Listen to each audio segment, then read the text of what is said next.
Have you ever wondered what leads to cancer more, the sun or sunscreen?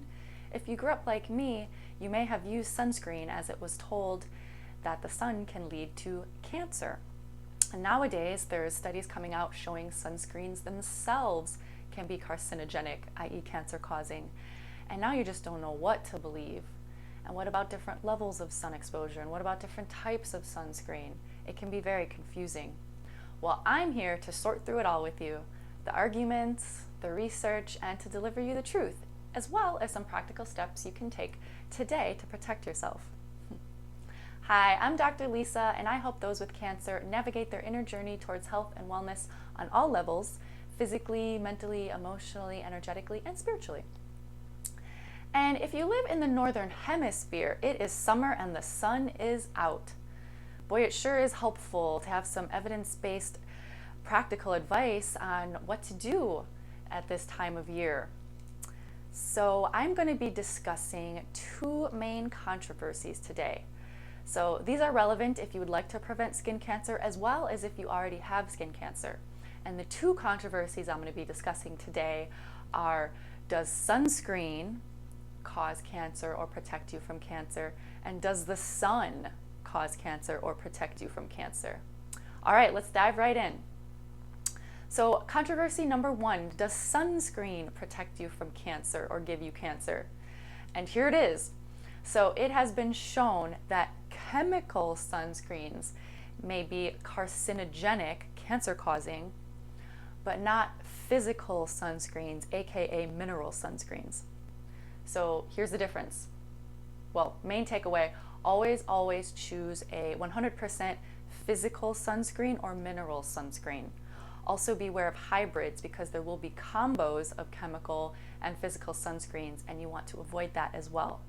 So chemical sunscreens contain ingredients like oxybenzone, avobenzone, octocrylene, octinoxate, octisalate, and homosalate.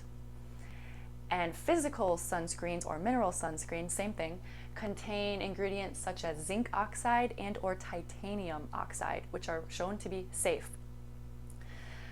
So this was back in 2007, but the Environmental Working Group actually found that only 16% of the top 783 sunscreens on the market were safe and effective.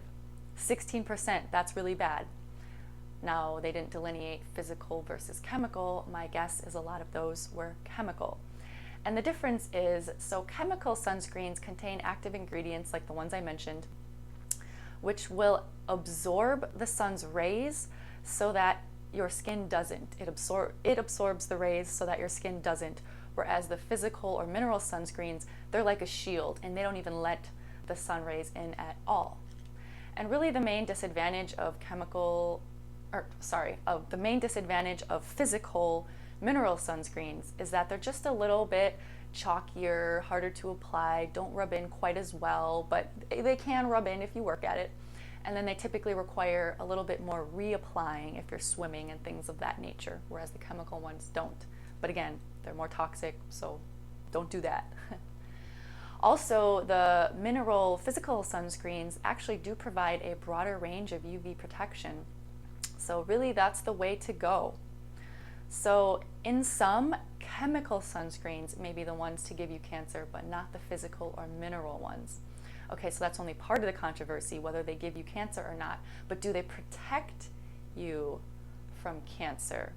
So a 2005 meta-analysis showed that sunscreen is protective for squamous cell carcinoma, but not convincing enough evidence for protection against basal cell carcinoma.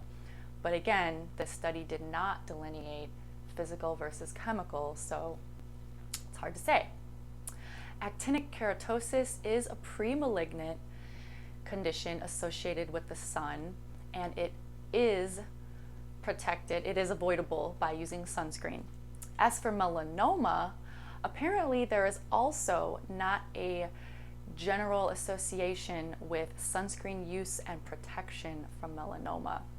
However, one of the risk factors for melanoma is using a sunscreen that's UVB protection only leading to UVA, more extreme UVA exposure. And these are less common today. These are more in like older sunscreens. And what happened was they did prevent sunburn, but they did not really allow skin accommodation. So overexposure and false sense of security developed. Also keep in mind that it's not just the sun that causes skin cancer. There are other risk factors involved, including things like, certain toxin exposures, arsenic, cigarette smoking, inflammatory diets, for melanoma, family history, being red hair, pale skin. So that as well. And a lot of times doctors are still recommending those with melanoma or a melanoma family history, they're still recommending them to use sunscreen, even though technically the studies don't really show benefit. But more so, it is good to use protective clothing. That is always a good thing. Okay, so yeah, I would say to be on the cautious side, just use a physical mineral sunscreen. Why not? But guess what else? This is really exciting. There are also ways to protect yourself from the sun inside out, rather than just something topical. Did you know there are actually supplements and dietary advice that can help protect you from the sun? So I'll just list these off quickly. Supplements that have been shown to protect against sun damage and aid in skin cancer management include high-dose omega-3s. This is more for prevention, but high-dose omega-3s, astaxanthin, which is a carotenoid antioxidant that has been shown to protect against sun damage, including DNA damage. Polyphenols, various polyphenol supplements, including those from green tea, which you can use the green tea ones topically as well. Polyphenols from pomegranate, grapeseed proanthocyanidins, resveratrol, silymarin from milk thistle, genistein, and delphinidin. So those are things you can look up. And then as for diet, so you can basically increase carotenoids and polyphenols in your diet as well. And good examples of this is beta carotene, which you can get from essentially things that cause plants to be orange or red. So carrots, increasing seasonally your consumption of carrots, tomatoes, lycopene. Lycopene is a carotenoid in tomato paste that's high in tomato paste, and there was actually a study that showed 10 weeks of consuming this did raise blood levels enough to protect against the sun. And then there was also a study that showed dietary lutein reduced UV radiation, induced inflammation, and immunosuppression. So there's some cool stuff out there. So yeah, getting more beta carotene, lycopene through diet or through supplements. And then also it has been shown that in general, as far as diets go, the Mediterranean diet is said to be pretty protective against the sun, and that's probably most likely due to its anti-inflammatory effect. All right, so controversy number 2, does the sun give you or protect you from cancer? So this is a heated debate still, and the way that I see it, the reason the sun is protective against cancer is due to the vitamin D production, because vitamin D levels over 60 in the body have been shown to be very protective against all types of cancers, even though 30 is considered normal. And also at that level, you're protected against viruses. So pretty cool stuff. But of course, in certain populations, namely fair-skinned people with poor tanning capacity, yes, the sun definitely can be carcinogenic, especially if you're not protecting yourself. And yes, it can lead to skin cancer. Pretty much, and this is due to photooxidative damage, pretty much all the skin cancers, so squamous cell carcinoma, basal cell carcinoma, and melanoma, they do all have as risk factors either sun exposure in youth, excessive sun exposure in youth, or actual sun burns in youth. So, but again, there are other risk factors, like I said before. So back to the bright side of sun exposure, there's actually more benefits to the sun than just vitamin D production. We think of that as, oh yeah, the sun, vitamin D. And yes, that is a big thing, but it actually does more than that. Sunlight on the skin also triggers the release of nitric oxide, which vasodilates our blood vessels, which is good for cardiovascular health. It also releases serotonin and endorphins. That's why it can help with certain mental conditions. It helps with a lot of mental conditions. It can also help with certain skin conditions, mostly ones that are fungal.